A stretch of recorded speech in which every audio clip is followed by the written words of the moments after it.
बांदीपुर जिला के सुदूर चकवाली गांव में जो 11,500 फीट की ऊंचाई पर बसा हुआ है, आज इस कार्यक्रम में यहां पर उपस्थित इस क्षेत्र के आपके आदरणीय डीडीजी साहब, जो आपके डीडीसी हैं, डिस्ट्रिक्ट डेवलपमेंट काउंसिल मेंबर, आदरणीय मैडम बीडीसी मेंबर, हमारे DG horticulture agriculture Shri Iqbal Chaudhary साहब जो श्रीनगर से आए हैं, हमारे डीआईजी बांदीपुर सेक्टर श्री बिस साहब, इस क्षेत्र में जो पीएसएफ बटालियन तैनात है उसके सीओ श्री प्रदीप, यहाँ सामने जो जमींदारान साहबान बैठे हैं, भाइयों और बहनों, प्यारे बच्चों, आज जब मैं यहां आया तो मुझे भरोसा ही नहीं हो रहा कि ऐसा खूबसूरत एरिया हमारे देश का एक अभिन्न अंग है। हमारा देश इतना विशाल है,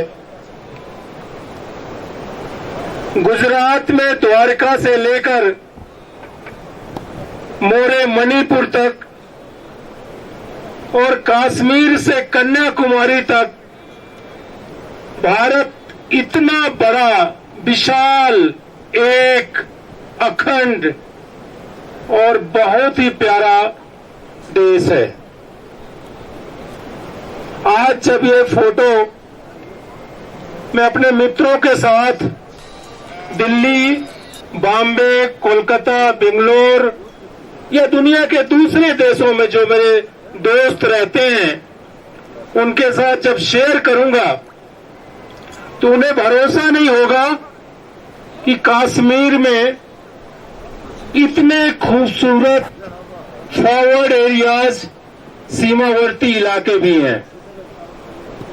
जब लोग सेंट्रल इंडिया से कश्मीर घूमने आते हैं तो उनके दिलो दिमाग में एक ही छवि रहती है। सेंट्रल इंडिया से कश्मीर घूमने आते हैं तो उनके दिलो दिमाग में एक ही छवि रहती है कि कश्मीर जाकर के श्रीनगर, गुलमर्ग, पहलगांव, सोनमर्ग, पुलवामा, अनंतनाग यही घूम करके चले आना है।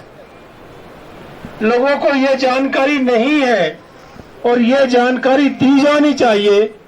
मेरा यही प्रयास है श्री इकबाल चौधरी साहब के साथ आकर के कि हमारे जो फॉरवर्ड एरियाज हैं, समसा बारी रिस के आगे के जो इनक्लेव्स हैं, चाहे आपका कारना सेक्टर हो, केरन हो, मच्छल हो, कैयाबोल हो और आज ये गुरेज वैली हो, ये जो हमारे फॉरवर्ड एरियाज हैं ये सेंट्रल कश्मीर से कहीं ज्यादा खूबसूरत हैं, कहीं ज्यादा अच्छे हैं। और मुझे उम्मीद है कि हमारे जो पर्यटक हैं सेंट्रल इंडिया के, वो धीरे धीरे सीमा दर्शन के नाम पर इन खूबसूरत इलाकों का भी पर्यटन करेंगे। हमारे माननीय प्रधानमंत्री श्री नरेंद्र मोदी जी, उन्होंने अभी आह्वान किया है कि केंद्रीय विद्यालय और जो जवाहर नवोदय विद्यालय संगठन है वो अपने बच्चों को, सेंट्रल इंडिया, साउथ इंडिया के बच्चों को लाएं और सीमा दर्शन कार्यक्रम के तहत ये जो हमारे फॉरवर्ड एरियाज के इनक्लेव है उनको दिखाएं। जहां तक इस गुरेज वैली का सवाल है, चकवाली गुजरान एरिया का सवाल है, यहाँ के जो जमींदारान साहबान हैं, आप सभी लोग हैं, आप केवल किसान नहीं हैं, आप सोल्जर किसान हैं। आप हमारी सीमाओं की सुरक्षा करते हैं, आप फर्स्ट लाइन ऑफ डिफेंस हैं। आप बीएसएफ और आर्मी के साथ मिलकर के आपने हमारी सीमाओं की सुरक्षा की जिम्मेदारी ले रखी है। तो आपके जीवन स्तर को ऊपर उठाना, यहाँ जो कृषि है वो फायदे का धंधा बने, कृषि में इतनी ईल्ड आए कि आप फर्स्ट लाइन ऑफ डिफेंस हैं।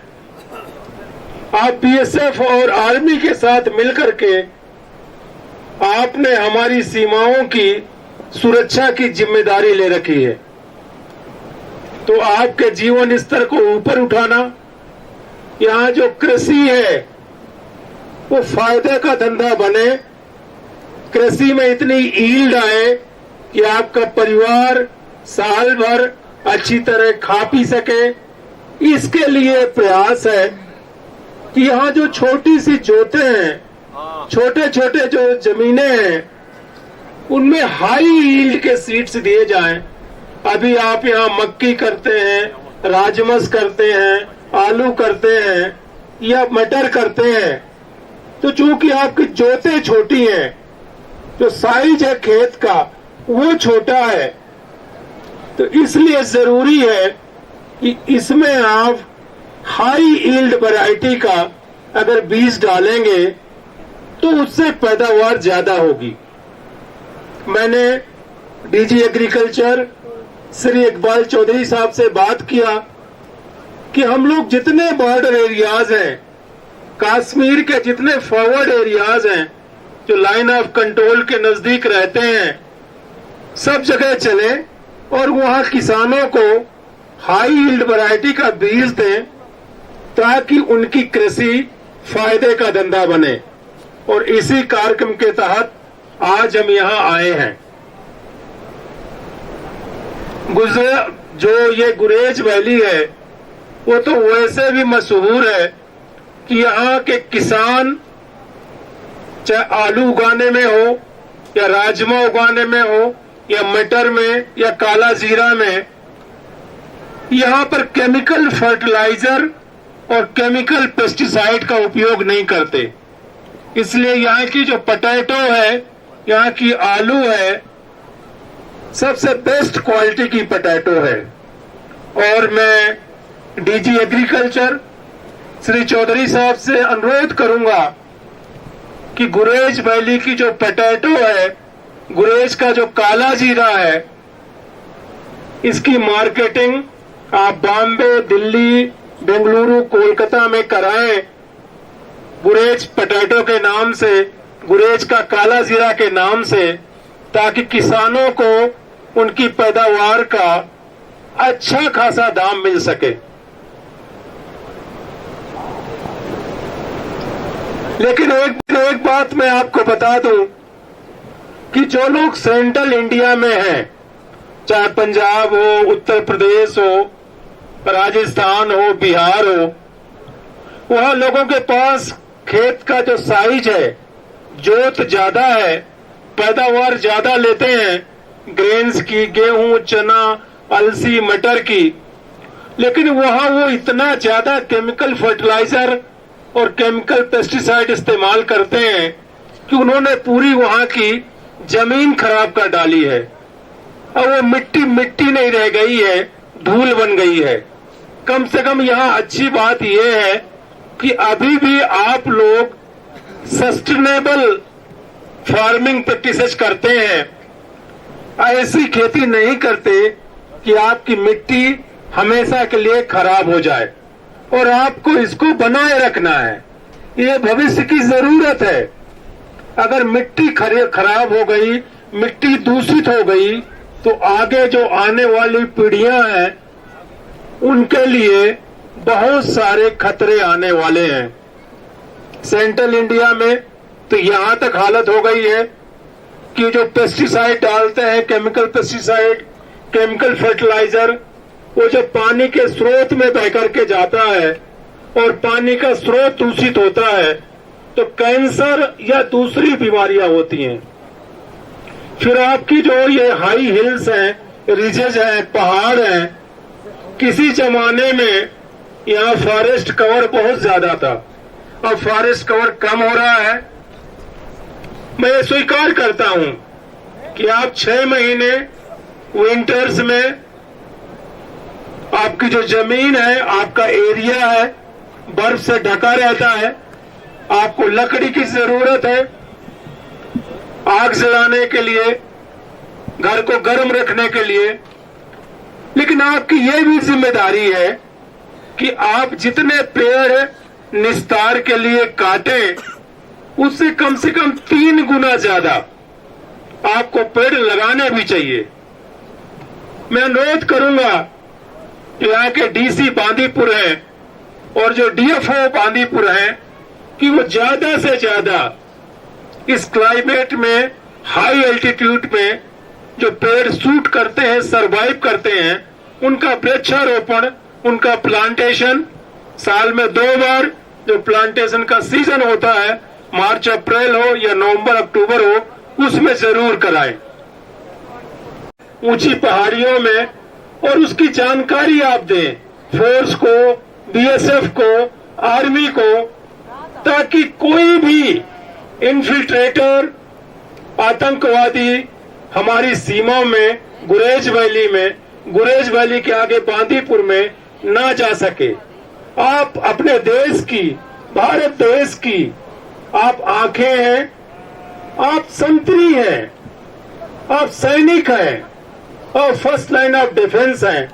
आपकी यह भी बहुत बड़ी जिम्मेदारी बनती है और आपका केयर करना, आपका वेलफेयर देखना, आपका जीवन स्तर ऊपर उठाना, ये हमारे देश की, केंद्र सरकार की, राज्य सरकार की हमारी जिम्मेदारी है।